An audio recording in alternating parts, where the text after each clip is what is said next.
तर साबुदाणे वडे बनवण्यासाठी मी या वाटीने 3 वाटी साबुदाणा घेतलेला आहे. त्याच्याबरोबरच 3 बटाटे घेतलेले आहेत. ते खूप चांगले कुस्करायचे आहेत ह्याच्यामध्ये. तर आता त्याच्यासाठी लागणार आपल्याला हे शेंगदाण्याचा कूट करून घेऊया आपण. 1 वाटी शेंगदाणे घेतले. त्यामध्ये 1 चमचा जिरं घालूयात आपण. थोडीशी कोथिंबीर तोडून घालूया आणि 4-5 मिरच्या त्या पण तोडून टाकूयात आपण.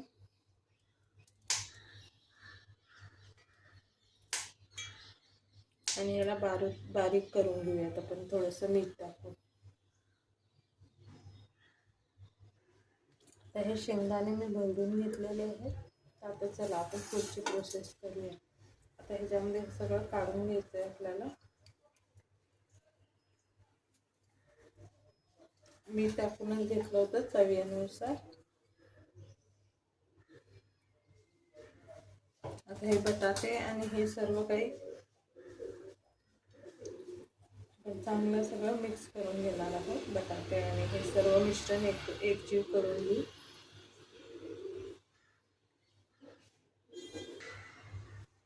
आता हे चांगलं मिक्स करून घेतलं.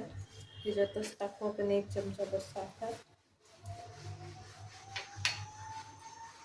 आणि थोडीशी लाल शिमला मिरची पावडर, थोडीशी रंगासाठी फक्त. हे सगळं आता मिक्स करून घेऊया चांगलं.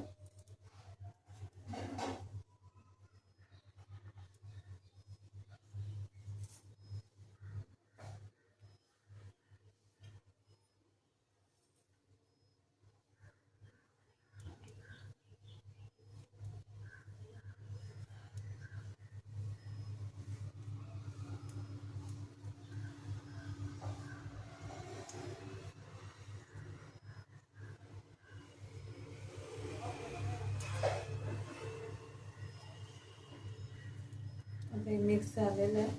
आपण आता ह्याचे वडे करायला घेऊ. जास्त मोठे पण नाही, जास्त बारीक पण नाही.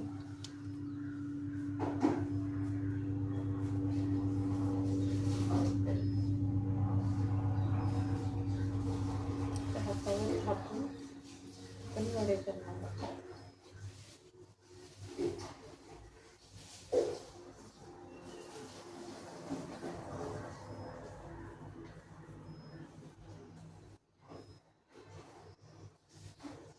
तर ह्या आकाराचे आपण सर्व वडे करून घेऊया. आता हे आपले 14 असे मोठ्या साईजचे आपले वडे बनून तयार आहेत. आणि आता आपलं तेलही गरम झालेलं आहे. हे बघा, असं टाकलं की लगेच वर आले ना थोड्या बुडबुड्या येऊन, ते म्हणजे समजायचं की आपलं तेल गरम झालेलं आहे. तर आपण आता वडे टाकूयात.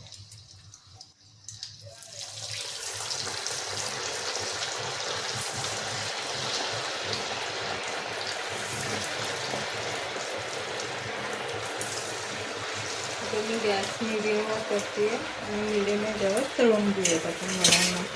1 मिनिटभर त्याला काही करायचं नाही आहे.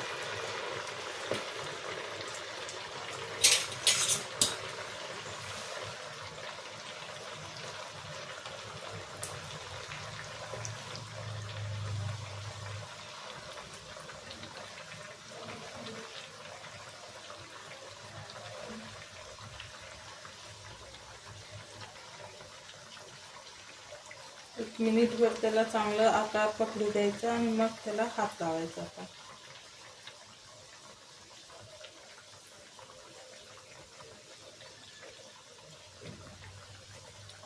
आता दोघे पण झालंय का,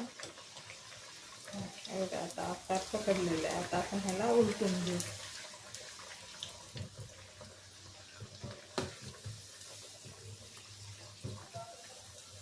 आता सगळ्यांना उलटून घेऊ आपण.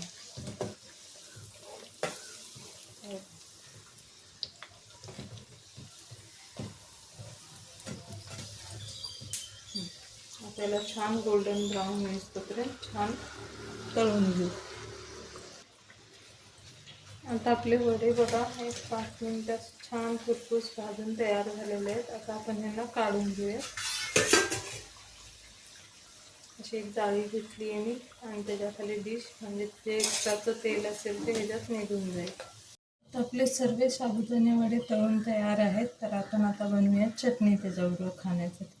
तर त्यासाठी मी घेतलेलं आहे इथं एक काकडी किसून घेतलेली आहे 1-1.5 चमचा. त्यातच आपण घालूया साखर 1 चमचा, थोडंसं शेंगदाण्याचा कूट,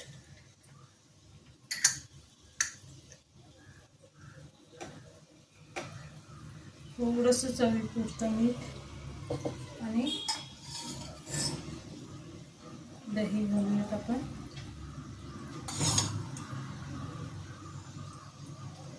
थोडी दही घालून याला मिक्स करून घेऊया सगळ्याला. ही चटणी थोडी वेगळ्या प्रकारची पण साबुदाणा वड्याबरोबर इतकी सुरेख लागते आणि आपले साबुदाणे वडेही एकदम कुरकुरीत कुरकुरीत छान असे, बाहेरनं कुरकुरीत आणि आतनं सॉफ्ट असे तयार झालेले आहेत. तर तुम्ही पण ट्राय करा आणि कमेंट करून आम्हाला नक्की सांगा की कशी वाटली तुम्हाला आमची रेसिपी. हे बघा आपले साबुदाणे वडे बनवून तयार आहेत. खा, एन्जॉय करा आणि आम्हाला कमेंट करून नक्की सांगा कसे वाटले आमचे साबुदाणे वडे. आज रेसिपी आवडल्या असतेच लाईक, शेअर आणि सबस्क्राईब करा. Thank you for watching the video. करूया.